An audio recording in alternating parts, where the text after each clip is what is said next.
I welcome you back to Noir Alley, where we welcome all desperate loners and lovers on the lam.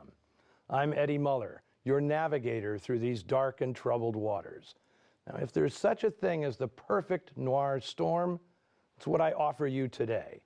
Raw Deal began life as an unspeakably bad piece of pulp fiction called Corkscrew Alley, but it ended up morphing into a movie that is thematically, iconographically, and stylistically one of the greatest examples of the artistic movement known as film noir. And it's also a movie that was almost stillborn.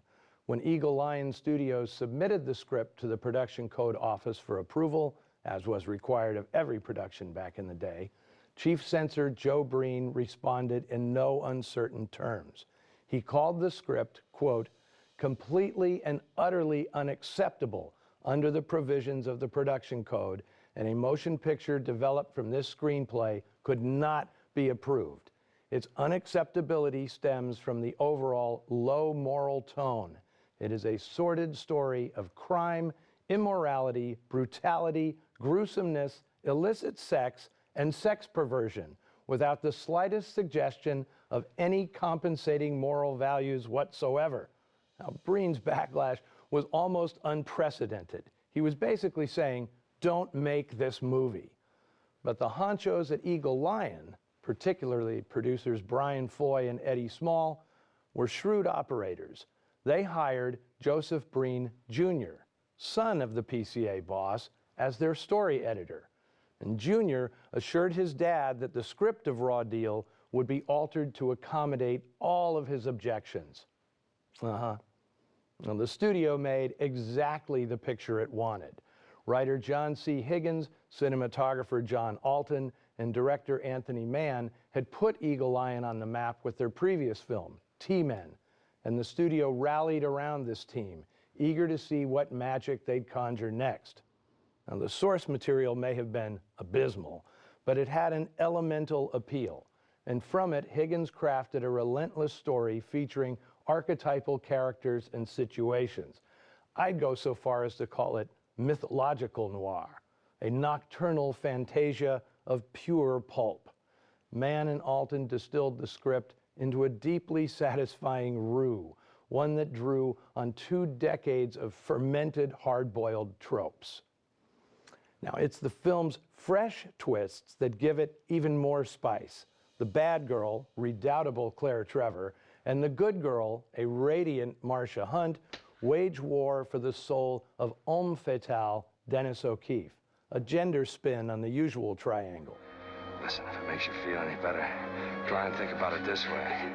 You did it to save my life. I know I'm not worth it, but then... Oh, yes, you are. And film noir's omnipresent voiceover is this time delivered breathlessly by Claire Trevor, one of the few times a woman narrates a noir. And it's only fitting that this honor goes to Claire Trevor, who earned an exalted place in the noir pantheon. From Dead End through Key Largo, she can lay claim to being the genre's grande dame. But this film was a change of pace for her, at least sartorially.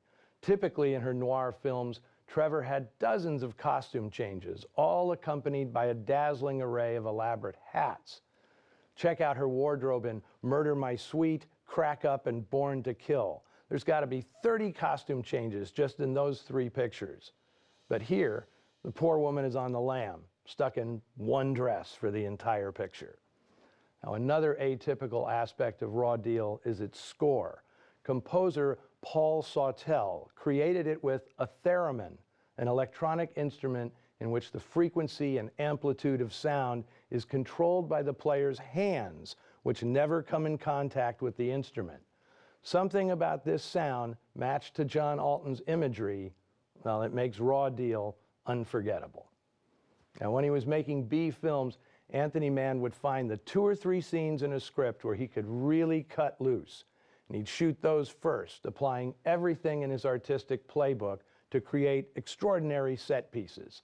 And then the rest of the scenes he'd shoot as efficiently and economically as possible. Raw Deal is the first Anthony Mann movie that's one sensational scene after another. No passage work, no dead space. It is, start to finish, his first masterpiece. From 1948, the year that announced Anthony Mann as a major talent, here is Raw Deal.